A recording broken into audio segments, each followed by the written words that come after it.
Hello, everybody. My name is Masood Olia, and I'm a professor in School of Engineering at Wentworth University. And I'm here with another problem, this one related to the subject of mechanics of materials and to the topic of axially loaded members.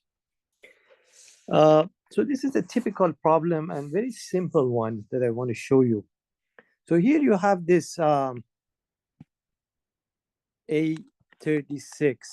steel rod, which is subjected to the loading shown. So the cross-sectional area of the bar is given is continuously 50 millimeters square. So it's not like a step shaft. If you had a step shaft, it would be like a situation like this where the cross-sectional area will change. So in this case, the area is constant.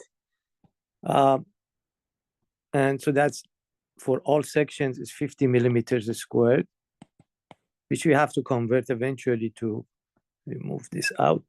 So this would be eventually 50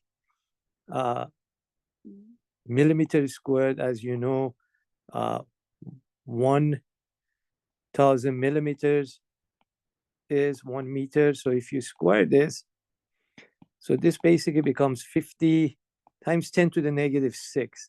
So the conversion from millimeter squared to meter squared is that you have to multiply it by 10 to the negative 6, or basically divided by 1 million. Okay, so what are we trying to determine here? So this is subjected to different loads. A load at this coupling of 5 kilonewtons. Here you have a 4 kilonewton. This one is pointing to the left. At B, at C is pointing to the right, and at D is pointing to the right. These are kilonewtons. So they are 9,000, 4,000, and 2,000. All right, the typical problem like this, you want to determine the overall deformation. Overall deformation in this case means how much point D is going to move. Is it going to move to the right or to the left? Depends on the way it's being loaded. It looks as if overall is going to move to the right, but we'll find out. We'll see how we can determine that. So we want to find basically deformation, and this deformation is denoted by delta of D. This is the way you write it, the /8. That means deformation of point D relative to A.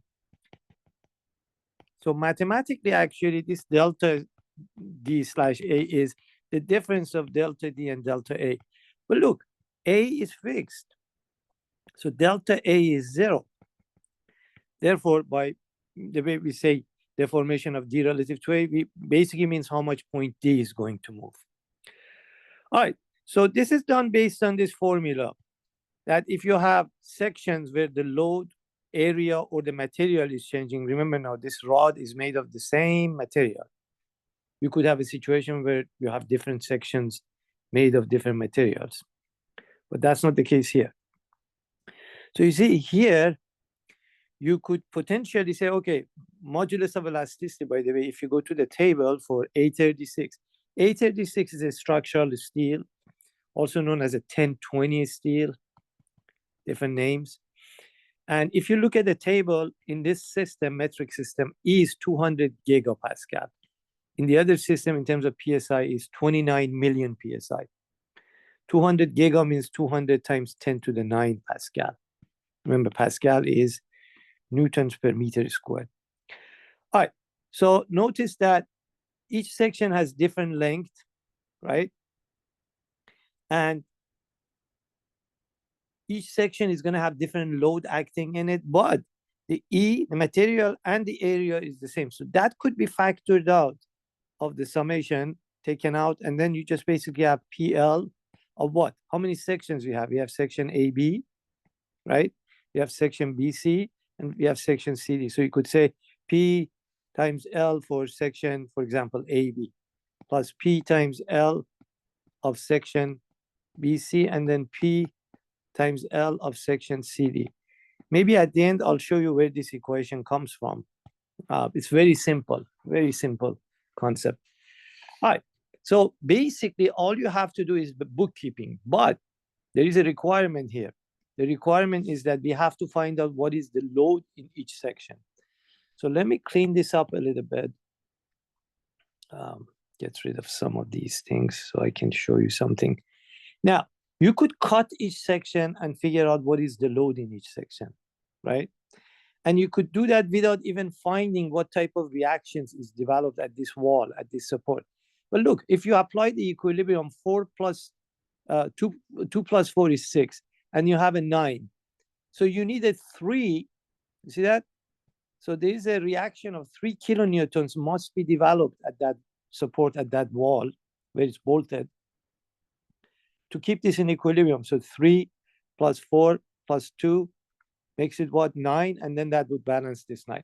So now that you have determined the reaction there, you could do this. You could cut each section. So for example, you say, okay, let's look at section AB, right?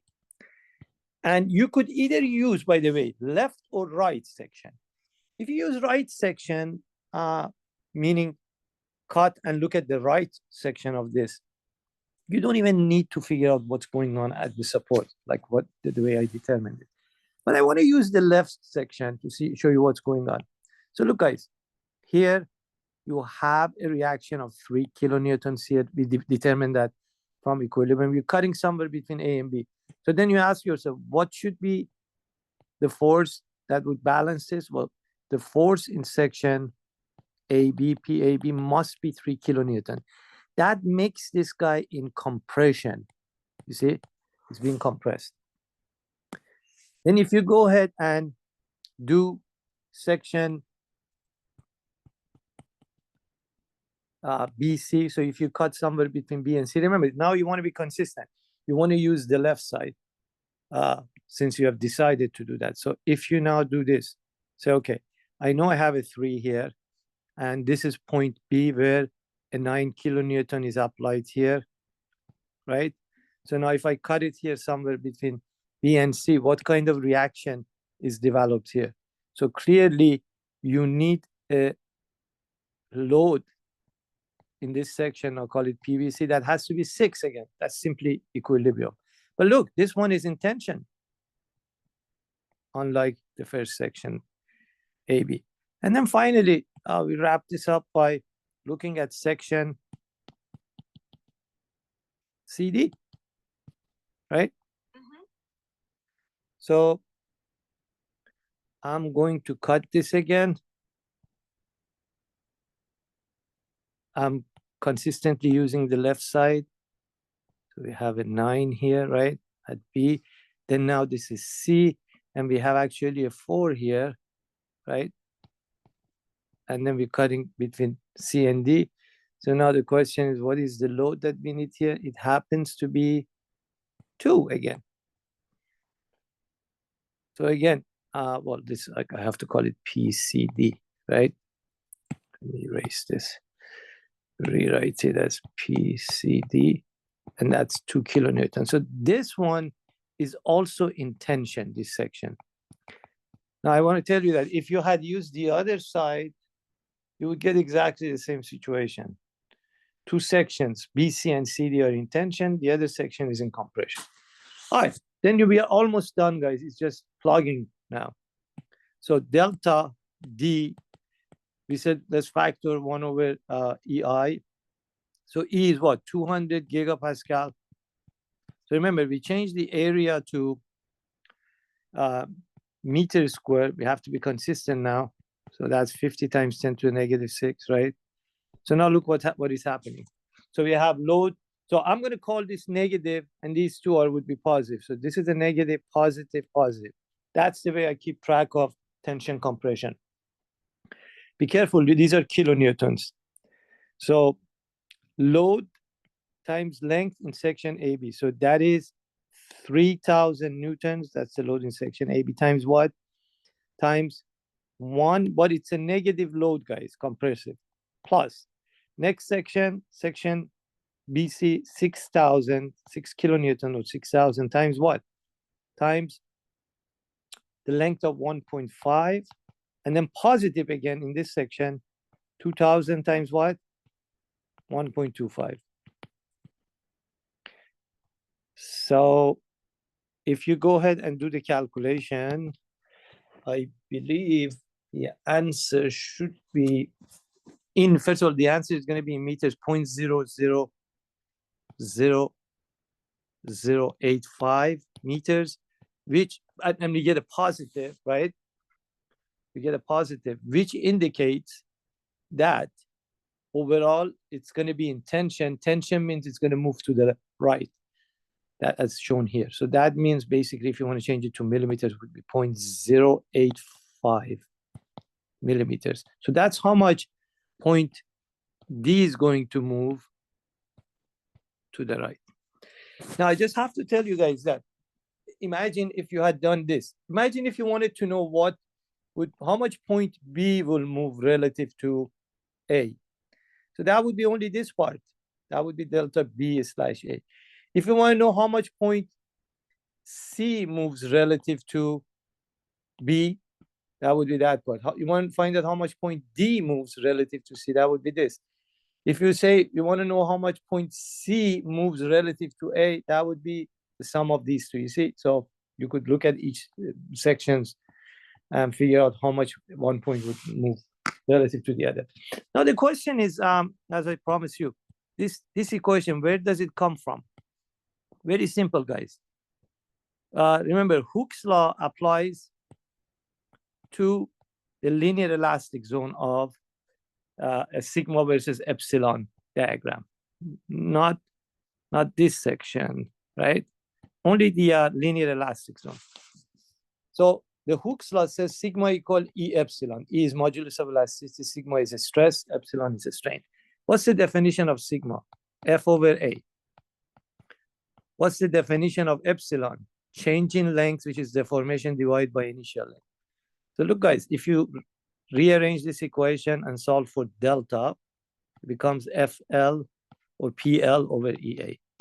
Of course, we know that there is limitation to this equation. The bar has to be constant cross-sectional area. The load has to be within the elastic zone, and so on. And the material has to be, homogeneous. Okay, so thank you for watching and listening. As always, I appreciate if you subscribe to my channel. And if you like the channel, please hit that button. And I'll be back with new videos as always. Thank you again and have a good day.